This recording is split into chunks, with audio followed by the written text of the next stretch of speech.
You are listening to KC Sports Network, proudly presented by Emprise Bank, your partner in possible. What's up, Chiefs Kingdom? Welcome to this episode of Outside the Trenches, presented by our friends at Five Farms Irish Cream Liquor and Holiday Distillery. If you're heading out to the game on Saturday, Chiefs Jaguars AFC divisional round, it's going to be cold, it's going to be wet, and take a little Five Farms with you. It'll make you feel better. Put a little hot chocolate, a little coffee. It'll take care of you. It'll always take care of you and do things right for you, just like we'll do here at Outside the Trenches. I'm BJ Kissel, joined as always by my guys, Nick Leckey, former K-State All-American and Super Bowl champion with the New Orleans Saints, and Tucker Franklin, our content producer here at KC Sports Network. Nick, how goes it this week? It goes good. You want to hear my blind nail right off the get-go? Because it's going to be perfectly. You want to hear it? F it. Let's just go completely out of Let's do it. plan. Do it. Here we go. Why is a bias so important? Because players can't get hurt. How did you feel this weekend mentally without having to watch Chiefs football? I felt good. I felt great.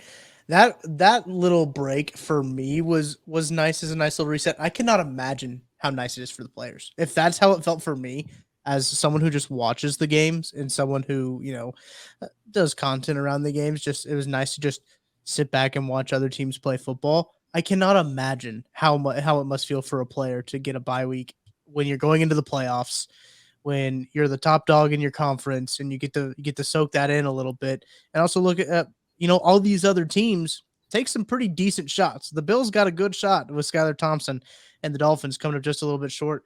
Bengals took a really good shot against the Ravens too. Those two teams, skating by their opponents, and the Chiefs, getting to just kind of sit back and watch it all happen. And Nick, I want to ask you this question because anybody who's never played probably can't fully understand what a body goes through. I just remember all the Chiefs players joking with the young guys during training camp of like the first couple days, like this is the best your body's going to feel for at least 9 to 10 months. Like you're not going to feel good after you start, like nobody's 100%. So you go from week 18, your body's at, just give me a generic, like a 5.5. You get the bye, the Chiefs going into this game. What does that bye raise that number to where like you physically are at like a 6 because you got the bye? Or is it like, does it jump more than that when these arbitrary fake numbers were coming up? Well, what it does, man, it allows you just to take a break, to step back. To step back and be a normal human being. And the advantage of, Andy Reid so good coming out of the bye, just because he treats the players like men. And he's like, go get out. Like, don't even watch football. Like, do whatever you want to do. Be a normal human being and take a mental, like, if it tells you anything about mental health, like, take a mental health break. Like, don't do shit. Like, don't do anything. And when we did it in New Orleans, we had a bye, and Sean was like, go get out of town, man. Like, it's Monday, have meetings, get out of town. And just go exist and come back here, Sunday night before, so we can have Monday meetings. And it's such a great, because what you guys said it, right? You get to see everyone take their best shots, you get to see opening salvos. That's why the first week of playoffs is crazy, because now it's like people in playoff mode with some wrinkles here and there. And then you get to see all that, okay, they showed their cards. They're going to hold some back, right? But then they show their cards and they beat each other up, and you're sitting back just chilling. But that's why a bye is so important, because even as fans, we feel it. We feel it as fans. I think it helped just selfishly, if somebody who loves watching football and obviously loves watching the Chiefs, it probably helped that the AFC playoff games in the wild card were better than we expected them to be. Yeah. When Skylar Thompson and the Dolphins had a chance, saw the Bengals go out there, and neither one of those teams looked like world beaters. They didn't look fantastic, where all of a sudden Chiefs fans should feel worried about what an AFC championship game could look like if they don't play their best football. But the AFC, and just in general, most of those games were pretty good football games that I didn't really expect. I did not expect the 2 AFC wildcard games to be good, but all of them were pretty entertaining for one reason or another. Weren't they both divisional opponents, though? Mm-hmm. Mm-hmm. So I knew it was going to be crazy. And to me, that shows you the power of divisional opponents is, no matter how good or bad you are, each other so well. It's always going to be a good matchup. It always is. That goal line play where Logan Wilson knocked it out and went back the other way and scored the touchdown. I was like driving on Ward Parkway down by the plaza and like I'm watching on my phone, like swerving all over the place. It's like 10 o'clock. I was like, I'm going to get pulled over. They're going to think I've been drinking. I'm just keep like, did you see this play? Like, this is the craziest thing you've ever seen. That's that's like Belichick 101. Like, don't extend and don't try to reach over on the goal line because nothing good can come of that. Like, that's such a then you see silly move. pictures of Patrick Mahomes doing it with one hand, like over the top of his head, over another guy. And look what happened. Look what happened. In fairness, he scored a touchdown. But I think in fairness, it was 4th down on that play. And so like even if it gets knocked out, it doesn't matter. Touchback or do or die. Yeah. Guys, let's talk a little headlines for the Chiefs right now before we get into more of our blind nil. You're still going to get a blind nil, so you got to come up with another one. Okay, gotcha. But it's like little headlines. I think the biggest headline for me, McCole Hardman. Yeah. We felt optimistic that going into week 18 he was going to get to play, and then we felt like okay, they're being cautious with him, and then he got the bye. Okay, he's going to be ready to go. And now that he hasn't practiced and they basically came out and said, like, it's not responding the way that we want it to. At this point, I don't know if we're going to see him at all the rest of the year, which is kind of a bummer because early in this week, I was even saying, like, we're finally going to get to see the Chiefs offense at full strength for the first time, besides one game against the Titans where Canarius Tony was with the team for like 3 days. That was it. Yes. And so, Tucker, like, how much do you think McCole not playing could affect the Chiefs situation? I think it would worry me a little bit more if we hadn't seen Canarius Tony come on as strong as he has. I mean, he has been playing better than I anticipated. I know when the trade happened, we had a live show, and basically we were saying, all right, like this trade makes sense for the future because the Chiefs don't have a lot of these wide receivers under contract. It makes sense for the future. Well, we don't know how much to expect because, we saw the Chiefs go out and add Josh Gordon, for example, and not really see it translate all that much on the field and thinking, okay, they just really want him for a body, get him in the system. And if we talk about this too with wide receivers, it's notorious that you have to spend half of your career learning the Andy Reid system before you get it. But he comes in and he scores a touchdown on his first play by hopping on one leg. Joshua Briscoe called it the Veggie Tales touchdown, which I thought was very funny. And then you see him adjust his gloves midair and try to catch a ball and do catch the ball. Then you see him make guys miss when he's getting routes out in the flood. And that's his first game. Right. We've seen him do crazy stuff since then where he bobbled it in kind of against, I can't remember. I think that was the Raiders. He bobbled it. And then it was even the throwback too on the Arctic Circle play. He's getting involved in this offense. And I think I'd be a little bit more worried about this Chiefs offense if I haven't seen what I've seen from Canarius Tony.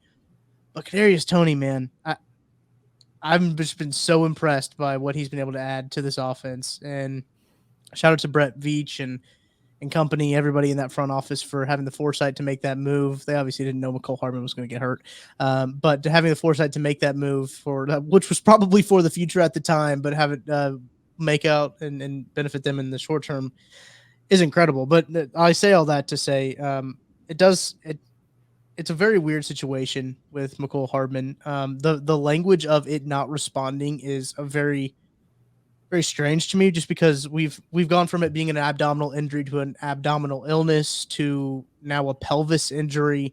So the injury itself has changed. The designation has changed in itself as this time has gone along. And I do worry that maybe we've seen McCole Hardman play his last game in a Chiefs uniform. This was a contract year for McCole Hardman. He only played in 8 games. I think he's 250-ish yards. I don't think he quite made it to the 250 mark, but 4 touchdowns this year. He was well on his way to being probably the 3rd best threat on this team before his injury. And if you probably would have asked me in week 8, I probably would have said, yeah, McCole Hardman's probably that, 1, you got Travis Kelce, 2, Juju, 3, probably McCole Hardman. That was obviously before Jerick McKinnon started playing like Jerick McKinnon has. But you look at that, Canarius Tony has been able to step in and not miss a beat at all. He is. I think he's an upgrade. Like, to be honest, I think he's McCole Hardman upgrade. He's got the speed. I think, I'd say I give McCole got more speed, but damn, man. I mean, Kadarius Toney, he runs like Pacheco. Like, he runs angry, like he's like Juju. He gets some good yak, right? He gets some good yards after the catch. And I love watching him catch the ball. Because he wants to score and he wants to run through an arm tackle in the open field. And DBs are like, nah, I really don't want to tackle this guy head on.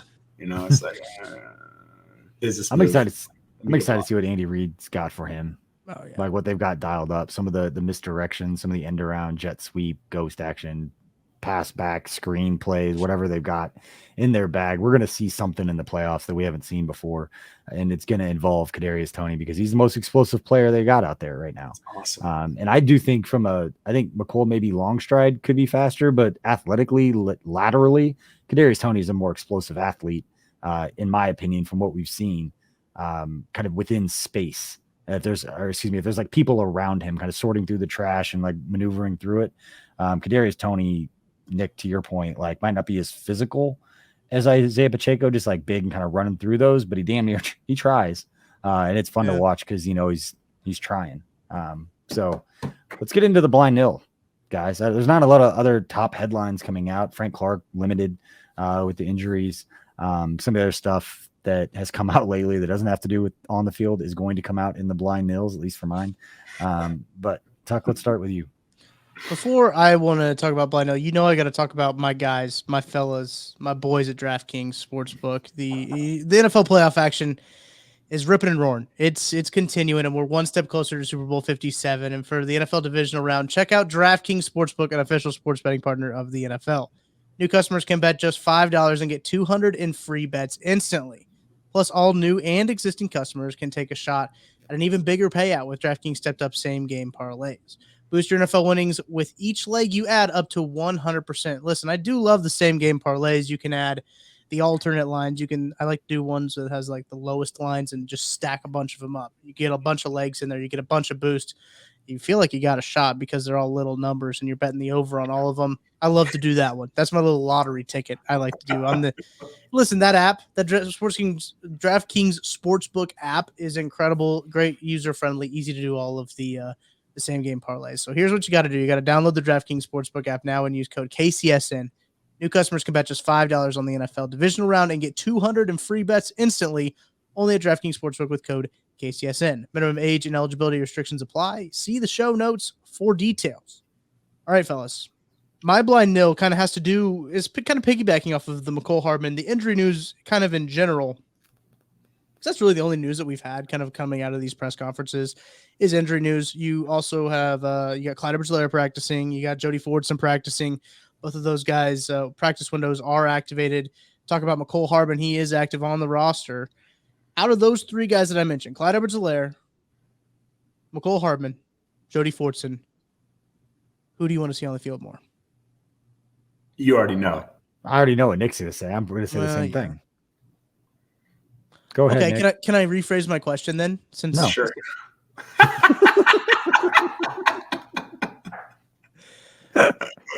I'm going to rephrase it anyway. Who do you think has the bigger impact on the offense? CEH, Jody, and who? McCole. Well, a healthy McCole has a bigger impact on the offense. Like, it has a much bigger impact in offense. But Jody, high roller, definitely gives you that third big body fourth big body tight end. If you want to play 14 personnel, baby. Yeah, right. Holy smokes. That'd be sick. Think of the matchup for that. And you got, four big body tight ends out there. That'd be great. But to me, Fortson would be that dark horse. I've liked him, all season. And just like I said, you can just clean up and get trash or run the decoy routes, big body blocking out there, special teams. Yeah, I think Fortson had the low key impact. McCole had the high key impact. Unfortunately, I agree with what Nick said. If I had to choose between any of those three guys, who would I want on the field or active? I'd want McCole Hardman active on the field. But you take McCole out of it, I think Jody Fortson, whether it's the just big body, again, a different skill set than Noah Gray, so they're not apples to apples as far as running 12 personnel with Kelsey and Noah Gray compared to Kelsey and Jody Fortson with the chipping, just the size that he can bring and the mismatch inside the red zone. But I think Jody Fortson could give you a couple of big plays, big catches, and some key moments that you're going to need to win. But yeah, healthy McCole on this team, I would say drastically improves the offense, but I think it definitely opens up things that Andy Reid wants to do schematically and opens up sections of his playbook that he can't do if he doesn't have the right skill set for the guys to run those plays. All right. Hey, Tuck, I'll flip it back to you. Okay. You only have one pick you have to choose one person of those three. Who would you pick? And it's the guy I think that answers all three of these questions for me is Jody Fortson. I think that the way that they use Jody Fortson in 13 personnel and the versatility that Jody Fortson brings in that 13 personnel. Listen, he was running jet sweep motion on a play. Yeah, Jody Fortson running jet sweep motion. He's not the same threat as like a Canarius Tony. But to have a tight end in at that point and be able to run that motion with him and get open on a little, I think it was a wheel ended up being, but the type of route that he gets open just deep down the field, you forget about him sometimes. And that's how Jody Fortson is so dangerous in the red zone. He's so versatile in what he can do. And not a knock on McCole Hardman or anything, but I just think that he gives a little bit more in those 12, 13 personnels than what Blake Bell would. And I think that having him in there is a little spicy. This is what we're going to leave people if we take a quick break here, and we'll be right back with more blind nils after this. But can you imagine if it's Clyde Edwards-Helaire? Can you imagine social media if Clyde Edwards-Helaire gets activated and he takes somebody's spot on game day? Welcome back to Outside the Trenches. I'm BJ with Nick and Tucker. As always, just finished up Tucker's blind nil, and now it's time for Nick's. Nick, what do you have for us this fine evening? So as we're able to sit back and sort of let everything kind of happen without any worry this weekend as Chiefs fans, what was your biggest playoff surprise?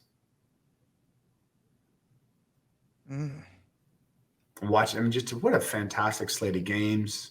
Able to see, some upsets, able to see some fun games. Go ahead. It's different. It's not a team one, but my biggest surprise, the storyline coming out of Miami's playoff game wasn't that Skylar Thompson didn't do enough. It's that everyone around Skylar Thompson let him down, and that Mike McDaniel and the play calling and the vape gate and what the hell he was doing on the sideline, and Tyreek Hill and Jalen Waddle dropping passes. And it's like going into that game, you thought they were going to lose. It was going to be like, well, nobody expected Skylar Thompson to go on the road to Buffalo in that environment and win a football game. And he did everything he could.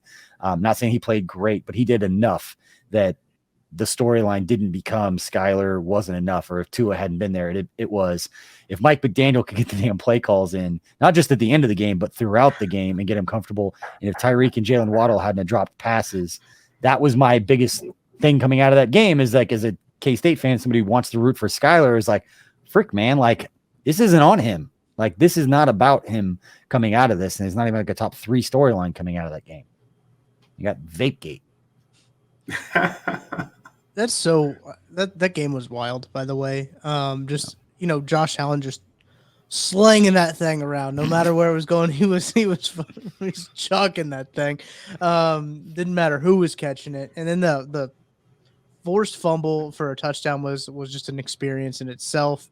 That game was wild. I think kind of the biggest thing for me, I'm going to kind of go with BJ's kind of train of thought here with just like a particular storyline, was kind of just the flip of a coin, the change, the absolute pivot on a dime of Trevor Lawrence. And Trevor Lawrence just the lowest of lows, throwing 4 interceptions in the first half to leading a 27-point or so comeback against a playoff Chargers team, which, listen, that Chargers team is not bad. They may have some incompetency on the sidelines going on over there, but they've got talent on that team. If you have a 27-point lead, you should be able to hold it. I was kind of taken aback by Trevor Lawrence. I wouldn't say I'm a Trevor Lawrence hater. Wouldn't say I'm a Trevor Lawrence truther. I'm somewhere in the middle on Trevor Lawrence, but like that just was like one of those things where I was just like, man, you saw the best of what Trevor Lawrence can be, and you also saw the worst of what Trevor Lawrence can be. I heard a comparison. It may have been Brett Coleman that said this, that Trevor Lawrence is what Josh Allen was early in his career. He's a really talented, good athlete, made some really stupid mistakes, but has all the tools, and you see enough of the playmaking. You're like, man, if he just cleans some stuff up, like this could be really good. And I can't get that out of my head. I was more impressed with the skill position guys. I've talked about that on every show this week. Yeah. That Christian Kirk, what those guys do with the ball in their hands, it wasn't Trevor Lawrence making these crazy on a dime throws in these tight windows. It was throw a quick route and let those guys do some work with the balls in their hands. Shout out to the Jags, though, man. They got absolutely eviscerated on Twitter for spending money on those guys that just let them win a playoff game after having the number 1 pick. So, I mean, do your thing. Let it all hang out there. I mean, shout out the Jags. Doug Peterson. Can't knock them. I like Nick, that. what about you? Well, to me, I think that the best thing for the Cowboys was to lose that Week 18 game to the Commanders. I think if you go back in time and if they win that game, they're losing this round.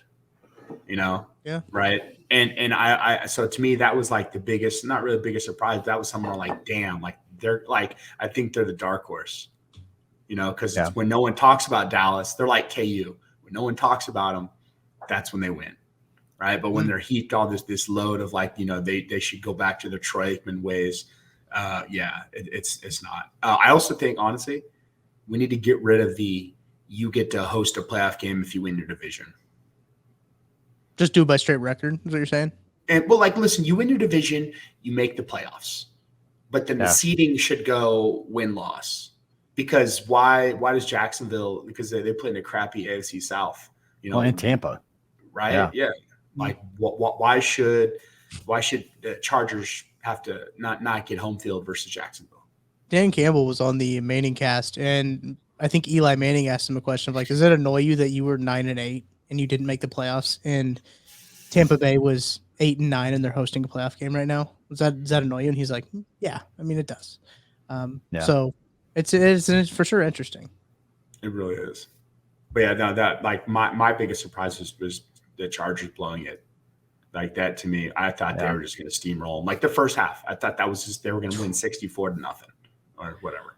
And it's crazy to me that we didn't talk in this context about the Bengals play in the goal line, because that's one of the craziest plays in playoffs.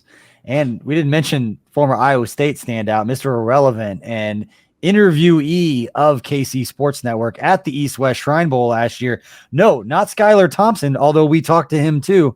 Brock Purdy going 332 yards, 3 touchdowns through the air, 1 touchdown on the ground.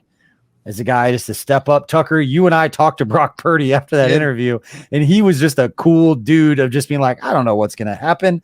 I'm not a big dude. I know that. We'll see what happens in the NFL. I don't even know if I'm going to get a shot. He's fucking winning games in the playoffs. That was one of the experiences that I had with Brock Purdy when he was very realistic with his NFL. He's like, I don't forget that. He's like, I probably won't be. I remember he's just like, I probably won't be very good. I'm just gonna try this out. And it's just like, I remember texting my buddies and being like, because I got Nebraska fans, like Oklahoma fans, and Mizzou fans, obviously, Kansas fans in my group chat with my buddies, and they all they were huge fans of Brock Purdy and his time at Iowa State. And I said, boys, we'd be friends with this Brock Purdy guy. And I remember texting them that, and they're like, oh, you got to be kidding. I was like, no, he's a cool dude. So it's cool to see him, it's good to see good things happen to good people, right? And he was just one of those guys who's just like, he's just a total. You can just tell he was like a normal dude. And when you hear stories about like players not being like security at stadiums, not thinking they're a player and like not letting him in, and they find out later it's like the best player, that's going to be Brock Purdy, because he's like 5'11". He's like 185 pounds. He's not a big dude at all. No, he's not. And so when we were talking to him, like Tucker, I'll remember 2 things from the Shrine Bowl interview, probably 3 now because of Pacheco, because we interviewed him. But I remember you and Jelani Woods just becoming BFFs right off the bat. You had him rolling. It's a dog right there.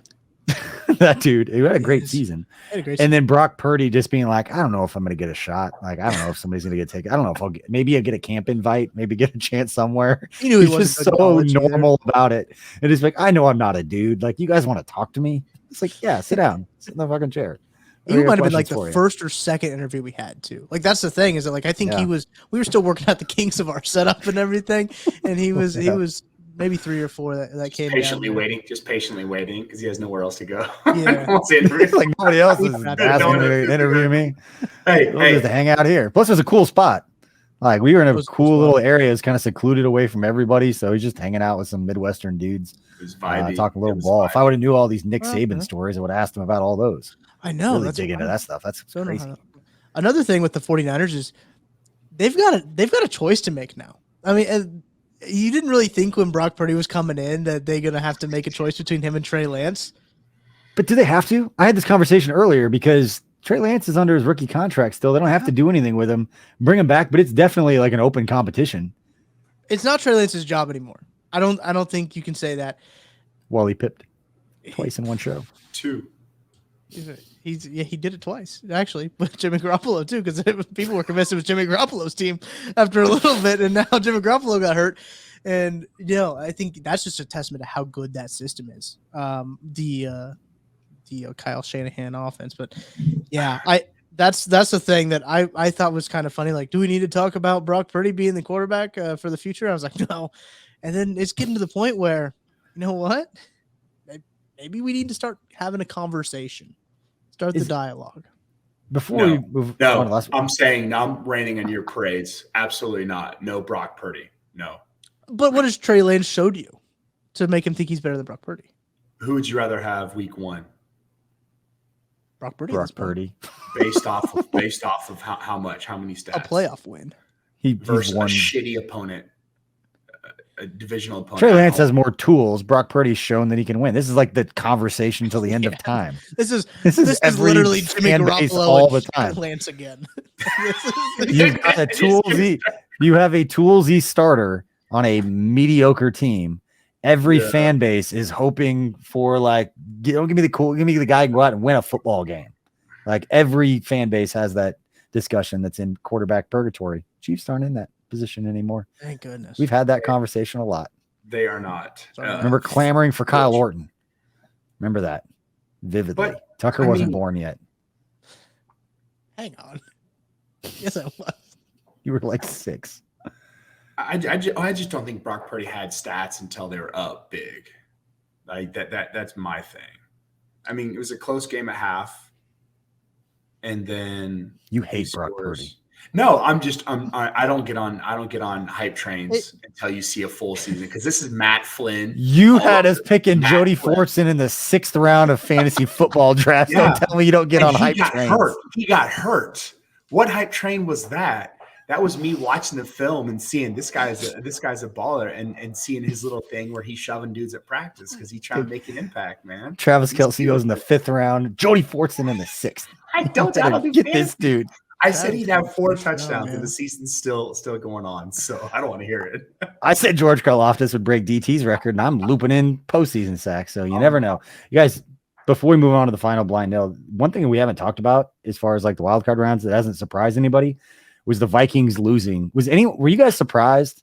I would have picked the Giants. I thought the Giants were going to win that. I thought they were a better team. Nick, were you surprised that the Vikings lost to the Giants? Are you serious? Last week I said they're a 19 in blackjack. They're an ace and an 8, but they're really just a 9. Oh, that's pretty good. It's a good analogy. Run it back. I like it. It's a great analogy. Last week I said that 100%, 100%. House of Cards. I mean, whatever you want to call it. Yeah. I mean, well, no, because they're not a house of cards. They're actually good, but they could be really good. You know, they really could be, but they're not. And that was who they are. That's who they've been this season. And I don't know how the hell they've won. They had a weak schedule or something. Played at noon. Yeah, they basically no pressure. Kirk Cousins is only good at noon. So yeah, it did not surprise me at all. Kirk Cousins, everybody tried to paint him into something that he wasn't, and then he showed you exactly what everybody else thought Kirk Cousins was. That when you're at 4th and 12, he's going to throw a 3-yard out. Yeah, that was insane. That was nuts. What's the worst? And it's like afterwards, he just looked and he was like, "I can't believe I just did that. I can't believe I just did that." That's his habit. That's his out. Yeah, that's his out. Is to not call it. But he's Iowa's offense through and through this year. All right. We're going to take another quick break, and then we've got our final blind nil segment, and then we're going to get predictions for this week. We'll be right back after this. Welcome back to Outside the Trenches. We've got one more blind nil segment, and then we'll get into our predictions. Final blind nil segment is mine. And guys, we talked a little bit before we started recording. It reminded me of the storyline going on in Jacksonville, the big talk down there. I just got done talking with some Jags fans for their podcast, and the big storyline this week has been not what's happening on the field, but where Trevor Lawrence went to eat after their wild card win and comeback against the Chargers. He went to Waffle House, which I think is freaking amazing. And then it led to everybody talking about it, including Travis Kelce and Jason Kelce on New Heights, saying Waffle House is a diner, which sent the internet into a storm. And first, I want to get your guys' thoughts. Nick, as a former player former offensive lineman. You guys, you're down 27-0. You come back, you win a big game, and then either you're there or you find out the next day that your quarterback, your long, blonde-haired, beautiful quarterback, went to Waffle House to celebrate. How do you feel about that? I like that because, he's coming from Clemson. He's been a 12-star recruit his whole life. He's been that dude, his whole life. And he talks like a California vegan surfer, right? He's the chosen one. Right? Always. He's anointed or whatever. And to me, I was like, that's cool. I didn't know he had that gulliness within him. So I love anybody who's down with Waffle House. And to me, I grew up on that shit. Like, that was our late night spot in Grapevine. Like, you go to Waffle House. I mean, I've been going to Waffle House so long. I remember when they had a little section of the menu was all you can eat. Like, I am that true to Waffle House that they used to have an all you can eat menu. It was like, they get the menu card, and it was like this little section, and it was all you can eat. And it was like waffles, cheeseburgers, and hash browns. And it was amazing. It was the best deal on the planet. And they took it away because they couldn't. People were scamming it. Right. But look, everything good happens at Waffle House. Yeah. Late night fights. They're the hurricane predictor because they're last to close, first to open in hurricane places. And it's like this beacon of like 1970s dining. You want to go have a good conversation with just random strangers? Like, you go to Waffle House. Like, it's a beautiful thing. I went last few Waffle House experiences I had were down at the Senior Bowl. When we went down there, we'd get about 3:30, 4 o'clock in the morning. I'd be with Matt Miller, and we'd stumble into Waffle House out of, Veets, and we go get some grub. It's awesome. I like that. Tucker, What's your order? Oh, I don't remember. Like, just smothered hash browns, just everything, a little bit of everything. You're not doing the TikTok sandwich, are you? Did you see that? There's so much news at Waffle House right now. I guess people are getting 2 waffles and they're making like a sandwich. Tucker, you would know more. I don't look it up because I just see something TikTok and I don't click on it. So what is it exactly? I haven't seen. I've heard of people doing this before, but I haven't seen it on TikTok. Where you just basically, order a bunch of breakfast food and put it in between 2 waffles and eat it. That's it. I mean, it's perfect. I would eat it and I would do it. And maybe if we do go to Waffle House in Vegas, I will do it. But like, Waffle House is incredible and I love it. And Tara's not a fan of Waffle House. Just not because of the food, because of the environment. Sometimes she says it's a little scary sometimes, which it is, but that's a part of the fun. You might have to duck a couple chairs, but that's what you get going in there. You sign a waiver before you walk in there. You know you're about to enter the Thunderdome when you go to Waffle House late night. I much prefer Waffle House to IHOP. 100%. Oh yeah. Or Denny's or anything. Yeah, I don't. Waffle House is one of those places where you're always welcome at Waffle House. That's correct. They've always got a seat at their table for you at Waffle House. Yeah, like Bob's Diner back in Manhattan, Nick. I love that House. Place. That's my wife and I had our first date. Did you really? Nice. Ours was at Whiskey Creek, Megan and I, and they're in Manhattan. Oh, that dates us. It does. But all right, so we got our takes of Trevor Lawrence. I think we all agree that it's pretty awesome that he went there. Yep. You right now, late at night, you're going to celebrate. If it's not a Waffle House, you're in Kansas City, kind of off the beaten path. Where are you going? Where are you taking? Not a lot of people, but your small little crew. Say you got 5 or 6 people with you. Where are you going? That's off the beaten path, and don't say like Johnny's or like some popular bar that I'm going to P&L. No, somewhere off the beaten path. Off the beat. What time is it? Like, what time of day is it? Like after bars? Yes, let's say it's 1 o'clock. Bars are open. 1 a.m. I think it has to be someplace that obviously is open late. And my first thought. My great groundbreaking analysis by me. My first. I was trying to think of something funny to say and I couldn't. Town Topic, because Town Topic's always open, and that's a nice nice burger place. Get a greasy burger. It's always one of those places too. I've had a couple nights where go to Up Down, hang out with the boys, and say, you know what, we're hungry a little bit. Let's just walk up the street and go to Town Topic and get some burgers, some nice greasy burgers. Can't beat it. And I think that's probably where I'd go because also local KC joint makes you feel good. Support a small business that makes you feel good because that's always what I'm thinking about when I've had a couple, 2 or 3 brewskis, supporting small businesses. But that's probably the first place that came to my mind. I'll think on it a little bit more. Yeah, being drunk downtown and going to Town Topic is just like a rite of passage as Kansas City. Like everybody's done that. Is there any other option? Like I spent the longest time with my buddies late, and I didn't know we couldn't go anywhere else. Was not open. So it was not Town Topic. Because it's a sack of cheeseburgers and just eat it back in the Uber home. My spot, you guys probably haven't even heard of, and they have food, but they have like bags of chips that you buy that you can get at like Costco. They don't really they don't serve food, but it's a bar downtown. It's called Zoo Bar. If you haven't been there, nice little dive bar, nice little spot that me and some buds,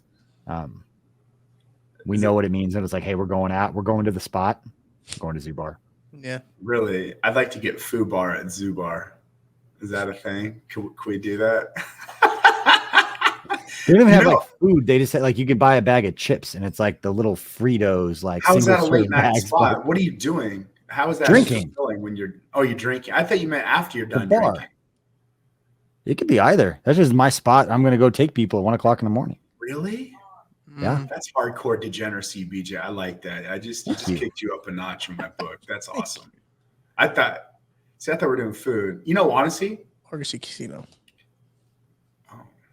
I'm just joking. I'll go wait in line at Whataburger for 97 minutes. Dude, it's ridiculous how long it takes.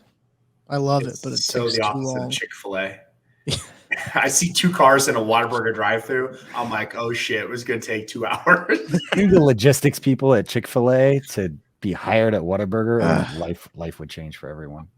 You know what's funny? I can't think of a late night spot, and I'm mildly embarrassed. Like I really can't. What's the 24-hour Mexican place off the plaza in Westport? If you go north on the on the east end of the plaza, and then you go up to Westport, there's like a 24-hour Mexican spot. You're talking about the Taco Bell Cantina? Ponchos. Don't be like that, Tucker. I would not mention Demolition Man food winner. We went there in Vegas. Ponchos? Sanchos? I think Ponchos sounds correct. Yeah, we're gonna get eviscerated in the comment section. Yeah, we will. Like, how do you not know this? Another one I thought of. Kansas City kid. When in Westport, you're at Kelly's. You just mosey on back to the end there. You got the guy's deli back there now. And listen, I've been to the Tin Roof over there, and I will stumble because they've got the window on the outside that you can go to, and I'll stumble around. And because I like to try to get out of Westport before I like get an Uber, right? I like to walk around and wander around a little bit and then try to figure out where I am. But I'll grab a slice or 2 of pizza, and then just on the walk. Once I'm done with my pizza, I know it's time to go home. I want to see. There's a couple spots. Yeah, there's a couple spots where you grab pizza like inside the bar. That's how I feel about Up Down. Yeah, Up Down's like before I go grab a like Town Topic burger, like I'm gonna go grab a slice. I'm gonna go grab a slice of these giant. It's huge. I've housed like a couple of them, just like sitting back there watching people skee ball and just. Yep. You get a cheeseburger, then go to town, or I'm sorry, you get a pizza, then you go to Town Topic. For sure. Yeah, that's amazing. See, that's amazing. That I could be easily down with that. But yeah, I don't know. I want to hear your comments from everyone listening to this. Is where's the late night spots in KC? Because I can't. I'm that old where I'm like, it's 11:30. We should be getting home right now. I've been drinking since 5.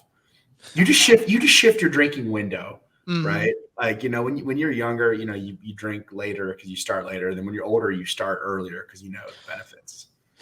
Yeah, I never understood like why are people here at like 5 o'clock drinking? Like nobody goes out till later, and now it's like this is the greatest thing ever. There's nobody here. I can get a drink whenever I want. It's quiet. They can tell them to turn the TV on or whatever. Like old man. I like that. And my kids are getting up at 6 o'clock in the morning, regardless of whether I was out the night before, whether it's a Tuesday or a Saturday morning. They don't care. They don't care. They said screw your schedule. Couldn't be me. That's a good blind nil. Is that late night spot, man? That's Waffle House is classic. It is. Waffle, like that's I mean, that was Manhattan. Like, was it K-State? It was Gumby's because we just stopped by there on the way home because we'd walk right past it leaving Aggieville because everybody would park at our house. I love because we lived across the street from Aggieville. So we would have like 15 cars in our parking lot because everybody would drive to our house. We'd hang out for a little bit and then we'd walk over to the bars. And then afterwards we'd walk back. Somebody would stop, grab a couple pizzas, and then people would hang out and then they go home. Get a big ass pokey sticks with pepperoni on it. Ooh, I might drive to Columbia tonight. 776-5577. We had a spot in Maryville at Northwest Missouri State called Senior Burrito. It was like a Chipotle knockoff. But the best part about Senior Burrito was it closed at like 7, but it would reopen at midnight. Because it would reopen from midnight to 3 because they knew that they were hitting that late crowd. I love the self-awareness of it of like, yeah, we're opening for you guys drunk to stumble in here. Nick, how upset are you about, and it wasn't open when we were in college, but it opened like right afterwards, about the donut shop that's open after the bars close in Manhattan in Aggieville? I'm not a donut person. Like I don't like, I like them. I love apple fritter and Long John and with the Bavarian cream and the powdered donut with jelly. Oh yeah. But I'd rather waste my I'm not a donut guy at all. Give me a donut guy, but here's 7 really fancy freaking donuts. Badass, don't get it twisted, But I can't, I got to save my calories. I got to deal out the calories. I can't just be a pizza on the way to get 10 cheeseburgers. Like, so let's go hard. I love it. One of my favorite stories to tell, this is the last thing we'll wrap this show up, but one of my favorite stories to tell of Megan and I's wedding, because we got married in Manhattan and we had obviously went to school there. We moved away. We were living in San Diego at the time. And then we came back, got married in Manhattan. So it was a few years later, they opened up this donut place. But after our wedding, we had talked about like, we don't want to just like, we were exhausted. And it's like, you want to go back to the hotel and just go to sleep. Like we went out because all of our friends had traveled all over the country. They were all in town. They were all going out. It's like, we're not going to get all these people back together again. Like we want to go out to Aggieville. So we were in Aggieville. She was in her wedding dress and like, I was in my tux and like, we were going out, like hanging out. Then we went before the end of the night. My sister came to pick us up at like 3 o'clock in the morning. We told her to come to the donut place. We were with just wasted college students waiting in line. She's in a wedding dress in this donut shop and the 2 drunk dudes in front of us, just like slurring just having a great time. And the dude just turns around and just kind of looks at her wedding dress and he goes, nice. He's just like, perfect. That's like amazing. We're in the same spot. So it was a good time, but I hope you didn't pay for shit like, in a wedding dress. I hope you didn't pay for nothing. I hope you get drinks for all night. I don't remember at that point, like didn't care about much. So but good old time, but I do remember being supremely jealous that that spot was open because I would have hit that up quite a bit. A little less pizza, a little more donuts. So still not great. Cheeseburger at Chance, Rusty's. Yeah. There's a lot of Arby's. That was right there on the way home.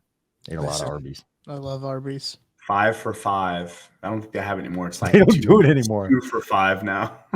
It was like 5 for $5, and then it was 5 for $5.55, and then it became 5 for $5.95, and then it was like 5 for $14. Yeah. Like, all right, we're losing money. They actually tried to convince my roommate once when he ordered 2 5 for $5s, and he just got all sandwiches.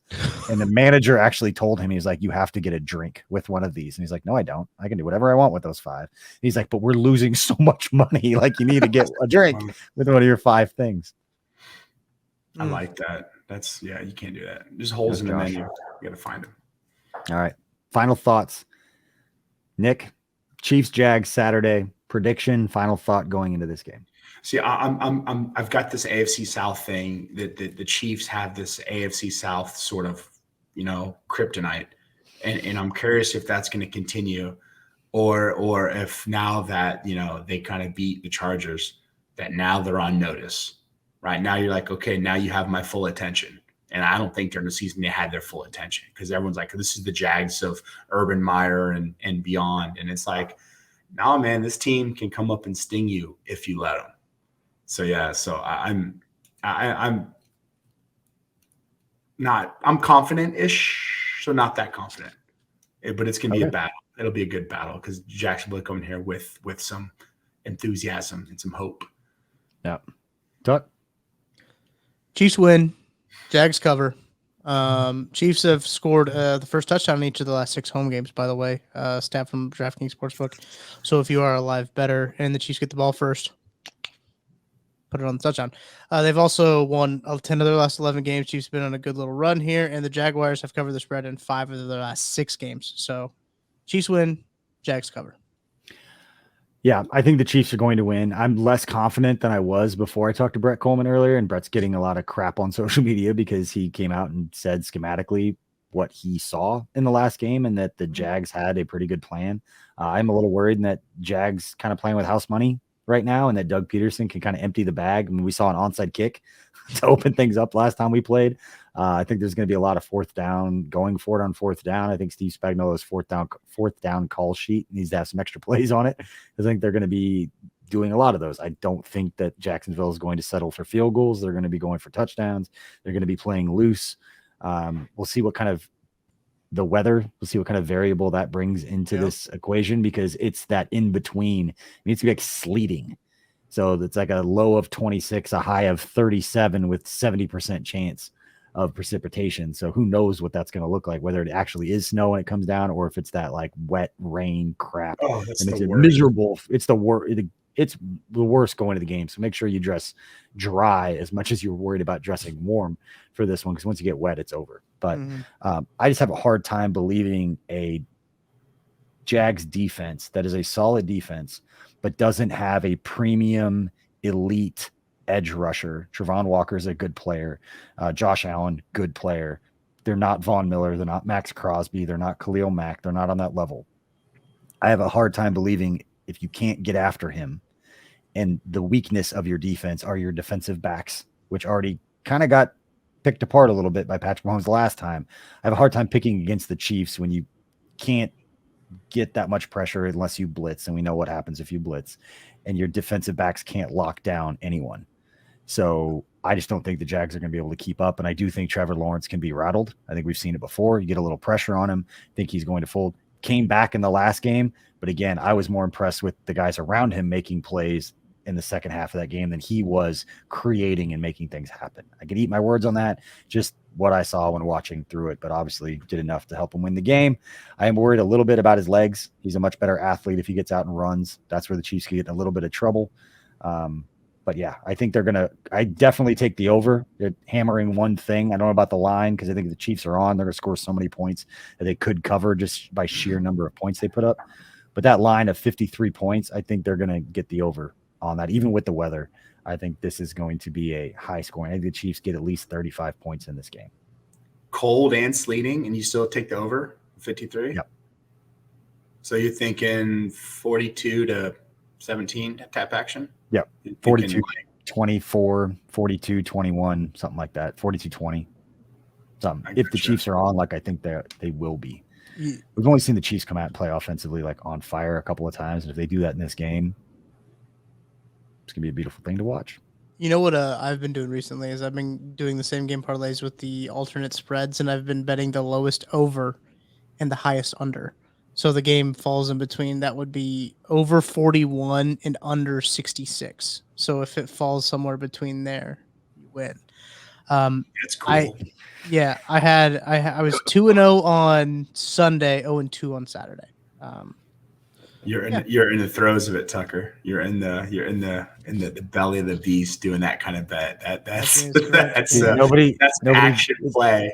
Nobody's more stressed on a $5 parlay to net $30 than Tucker. It's true, man. Just gotta hit one. Nick, I wish you would have been there for the game. There was the Chargers game because it was one that I was all fired up about. And this dude was so stressed out about his $5 parlay. I looked at him and I go, I will give you $10 to shut up. No, but I don't care. It wouldn't be an honest win. It'd be an honest win. I got buddies like that. They need action to do it, to watch. It's like Michael Jordan. It's like, why do you want my $5? Because I want your money in my pocket. I told you that story. No, I told you my father-in-law played with him in a golf tourney, like this Black and Beach thingy. And he went first hole. He's like, all right, let's bet all 4 of them, right? And like, how much you want to bet? He's like, whatever makes you uncomfortable. That's it. It's amazing. All right, that's all we've got for this episode of Outside the Trenches. Appreciate y'all for hanging out. We'll have plenty more content getting you ready for Chiefs and Jags on Saturday afternoon. If you are headed out to Arrowhead, make sure, again, you stay dry because it is not a game you're going to want to get out there and get wet and then stay out there in the cold. It's going to be kind of brutal in that way, but appreciate your supporting us here at KC Sports Network and hanging out with us. Tucker, take us home. See you later.